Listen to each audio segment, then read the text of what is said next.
ثقہ institute جو ہے اس جنگ کے پس منظر میں، جو جنگ امریکہ اور اسرائیل نے یورپ کی مدد سے اور دنیا کے بہت سارے اور ریاستوں کی مدد سے جو مسلط کی تھی، اس کا بہت بڑا امپیکٹ جو ہے وہ دنیا کی سیاست پر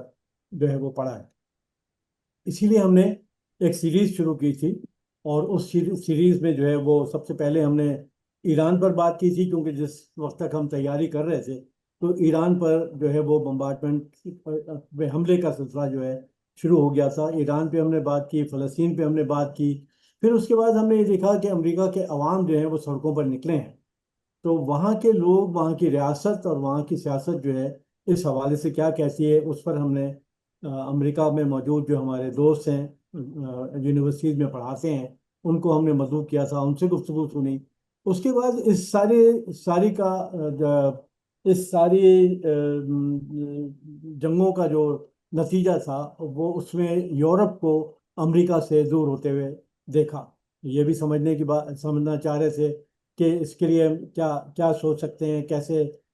اس پر بھی ہم نے ایک جو ہے سیشن رکھا۔ سیشنز ہمیں اور بھی رکھنے ہیں، لیکن وہ پھر ہم کسی اور وقت میں، آئندہ آنے والے مہینوں میں اس کو کریں گے۔ لیکن اس تمام گفتگو کے آغاز میں ڈاکٹر عاصم سجاد اختر سے جو ہے ایک بات ہوئی تھی، اور یہ ہوئی تھی کہ وہ اس ساری کا جائزہ لیتے رہیں۔ خاص طور سے ویسے تو وہ یقیناً لیتے ہیں، لیکن یہ کہ اس پروگرام کو آگے لے جانے کی جانب وہ اس کا جائزہ لیتے رہیں، اور پھر ایک سیشن صرف ان کا ہو جس میں وہ اس بات کو جو ہے وہ اس بات کا اندازہ کریں کہ اس سب لڑائی کے نتیجے میں دنیا میں نئے مراکز، طاقت کے نئے مراکز جو ہیں وہ کیا بن رہے ہیں۔ آج ڈاکٹر عاصم سجاد اختر جو ہیں، جو ایک بہت جانے پہچانے تھنکر بھی ہیں اور اکیڈمک بھی ہیں اور ایکٹیوسٹ بھی ہیں، اور ترقی پسند خیالات سے ان کی سوچ ہے، لہذا وہ تمام دنیا کے مسائل کو، زندگی کے مسائل کو اس نقطۂ نظر سے بیان کرنے کی ایک بہت زبردست قسم کی صلاحیت رکھتے ہیں۔ تو میں اپنی گفتگو کو یہاں روکتا ہوں، اور میں عاصم سجاد اختر صاحب سے درخواست کرتا ہوں کہ وہ اس موضوع پہ اپنی گفتگو شروع کریں۔ بہت شکریہ۔ جی شکریہ کلیم درانی صاحب، اور جو بھی تمام اس وقت حاضرین ہیں ہمارے اس پروگرام میں۔ پچھلے ہفتے بھی آپ میں سے شاید کئی سارے آم، یہاں پہ موجود تھے جب ہم نے امیم لطفی کے ساتھ بھی ایک گفتگو ہوئی تھی۔ تو یقیناً یہ جو ابھی جیسے بات ہوئی کہ یہ سلسلہ، ویسے تو فلسطین پر نسل کشی کا سلسلہ جو اکثر کہا جاتا ہے کہ 7 اکتوبر 2023 کو شروع ہوئی، لیکن یہ تو معاملہ اگر ہم اس کی تاریخ دیکھیں تو 1948 تک بھی ہم اس کو لے کر جا سکتے ہیں۔ اور جیسے پچھلے ہفتے اگر آپ میں سے کئی جو دوست شامل تھے تو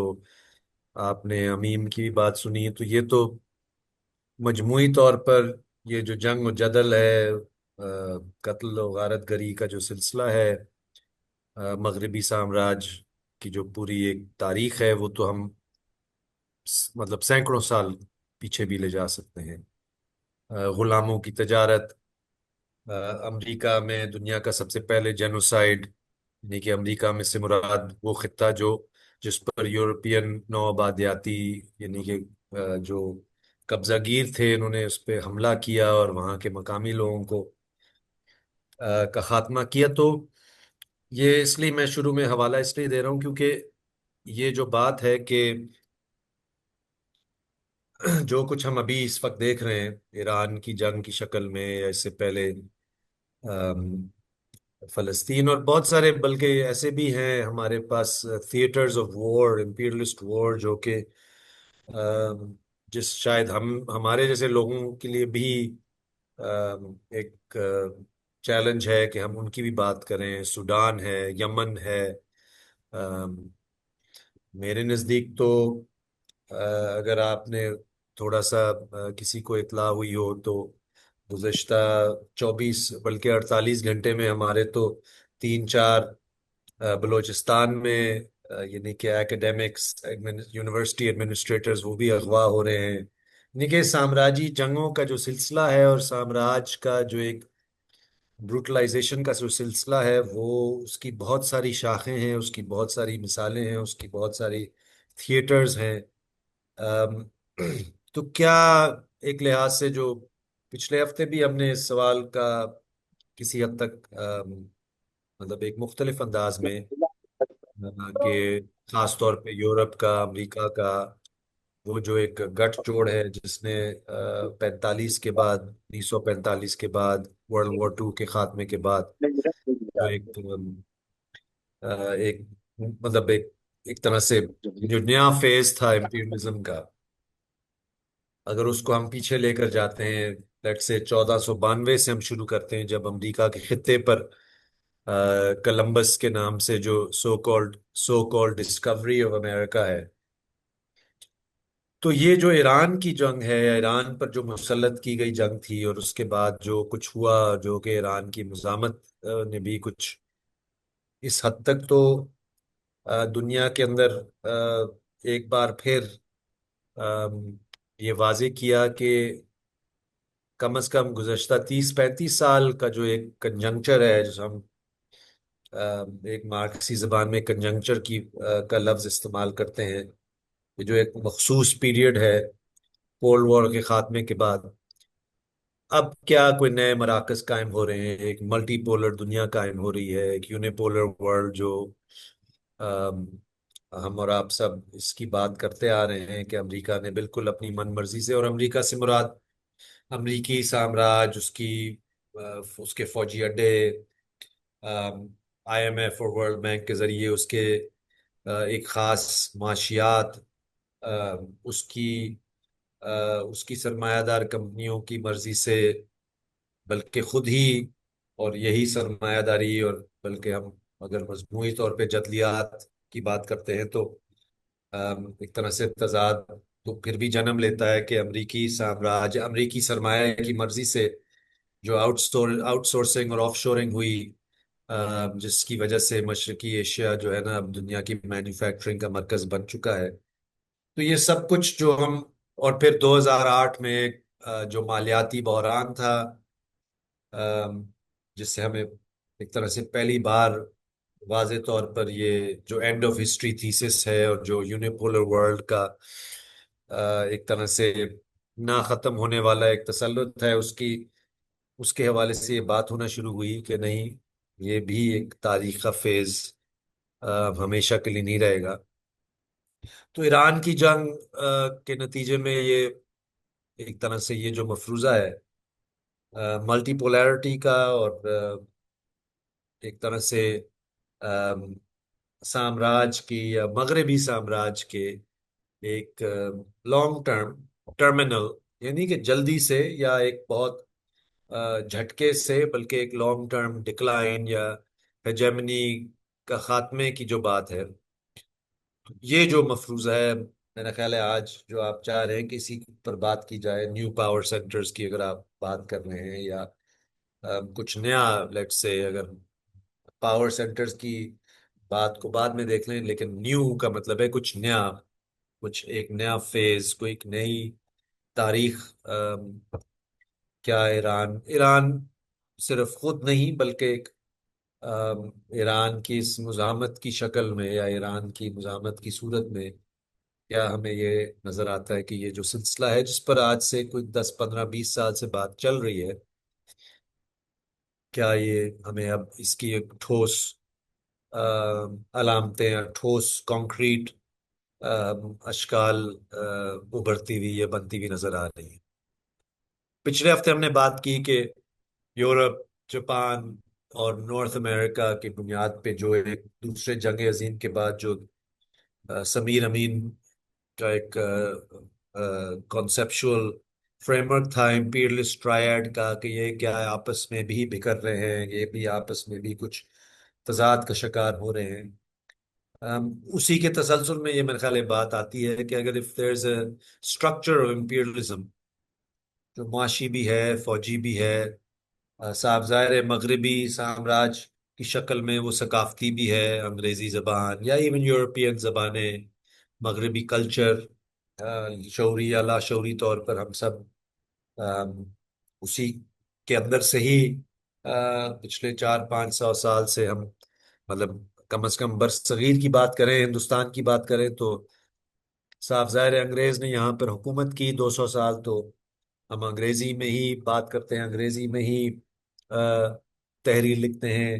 ہماری ایون آرڈر آف بزنس ریاست کا بھی انگریزی ہے، تو کیا یہ سب کچھ اب کچھ نیا ہونے جا رہا ہے؟ تو اس پہ دو تین میں آپ کے ساتھ جو ہے نا نکات پیش کرتا ہوں، جو پچھلے ہفتے بھی کسی حد تک ہم نے بات کی تھی۔ پہلی بات تو یہ ہے کہ تاریخ میں جو جدید امپیرلزمز ہیں، جیسے امیم نے ذکر کیا تھا، اگر آپ پورچوگیز کو چھوڑ کے آپ ڈچ، برٹش اور پھر یو ایس امپیرلزمز کی بات کریں، تو جو جدید امپیرلزمز ہیں، ان کی ایک جیووانی اریگی ہیں، ہمارے مارکسی فلسفی ہیں، انہوں نے ایک مختلف یعنی کہ تحریروں میں یہ سمجھانے کی کوشش کی ہے کہ جدید مطلب کوئی بھی یعنی کہ فیز آف امپیرلزم ہے،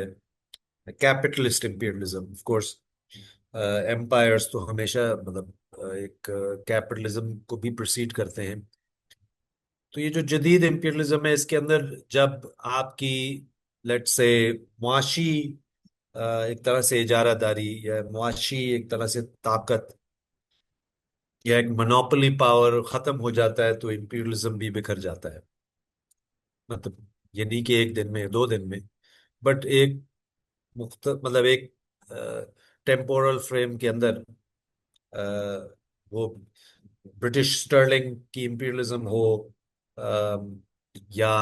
اس سے پہلے آپ ڈچ امپیرلزم کی بات کریں، آم، تو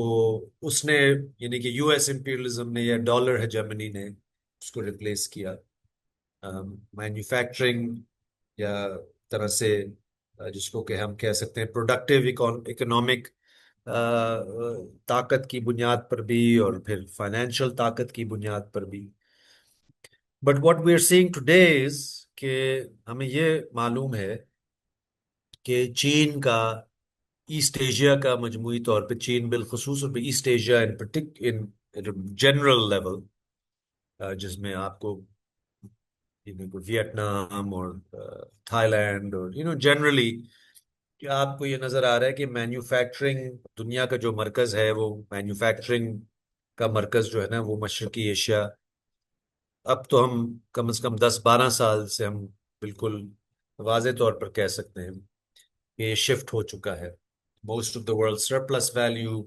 most of the world manufacturing takes place in East Asia, لیکن یہ پہلی دفعہ تاریخ میں ہمیں جدید امپیرلزمز کی تاریخ میں یہ نظر آتا ہے کہ آم، باوجود اس کے کہ یہ معاشی یا مینوفیکچرنگ کی اجارہ داری مغرب کی، پرٹیکولرلی یو ایس کی نہیں رہی، آم، بہرحال، اور ایون ڈالر ہے جرمنی یعنی کہ دنیا کی ایک ریزرو کرنسی کا ڈالر کا ہونا، اور اب again something we discuss briefly last week کہ ہارمز نے یہ بھی ثابت کر دیا ہے کہ ہارمز پر جب ایران نے آمد و رفت پر پابندی لگائی اور ایک طرح سے اس کو کلوز کیا، تو ساتھ میں ایران نے یہ بھی کہا کہ یوان میں یعنی کہ چین کی کرنسی میں کہ اگر کوئی بھی بحری جہاز آتا جاتا ہے اور ہمیں یعنی کہ ایک گزرنے کے لیے ایک طرح سے ٹیکس یا یعنی کہ ٹول پے کرتا ہے تو ہم اس کو اجازت دیں گے، تو اس طرح کی ہمیں مثالیں ملتی ہیں کہ ایون فائنینشلی ڈالر کچھ کمزور ہو رہا ہے، آج بھی ڈالر دنیا کا ریزرو کرنسی ہے، آج بھی دنیا کے بہت سارے ملک بشمول پاکستان اور بہت سارے چین بھی بلکہ، آپ نے دیکھا کہ ابھی ٹرمپ چین پہنچا ہوا ہے اور 3 دن سے شی جن پنگ کے ساتھ ملاقاتیں بھی کر رہا ہے، لیکن بہرحال آم، کچھ نہ کچھ اس ڈالر ہیجمنی میں بھی ہمیں کچھ کمزوری نظر آئی یا کچھ مطلب پسپائی نظر آئی، But despite the manufacturing and financial retreat,